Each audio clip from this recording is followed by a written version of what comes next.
Netrokona, 31শে December 2025।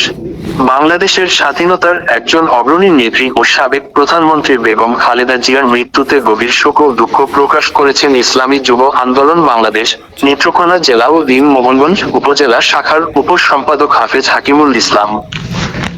তিনি বলেন, বেগম খালেদা জিয়া বাংলাদেশের রাজনীতিতে একজন বিশিষ্ট ও সাহসী নারী নেতা ছিলেন। তার মৃত্যুতে জাতীয় রাজনীতি, গণতন্ত্র ও সাধারণ মানুষের জীবনে একটি শূন্যতার সৃষ্টি হয়েছে। বেগম খালেদা জিয়ার দীর্ঘ সংগ্রাম ও ত্যাগ দেশবাসী কখনো ভুলবে না। হাফেজ হাকিমুল ইসলাম আরও বলেন, একজন অদম্য নারী নেতা ছিলেন, যিনি বিভিন্ন সময়ে দেশের সার্বিক উন্নয়ন ও গণতান্ত্রিক অধিকারের জন্য সংগ্রাম করে গেছেন। তার প্রয়াণে আমরা শোকাহত এবং আমরা আন্তরিকভাবে তার আত্মার মাগফিরাত কামনা করি। তার শোকসন্তপ্ত পরিবারের প্রতি গভীর সমবেদনা জ্ঞাপন করছি।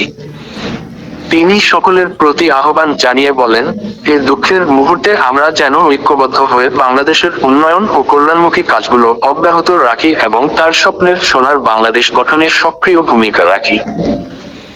উল্লেখ্য, বেগম খালেদা জিয়ার মৃত্যুতে দেশব্যাপী রাজনৈতিক ও সামাজিক মহলে শোকের ছায়া নেমে এসেছে এবং বিভিন্ন সংগঠন ও রাজনৈতিক ব্যক্তিত্ব শোক প্রকাশ করছেন।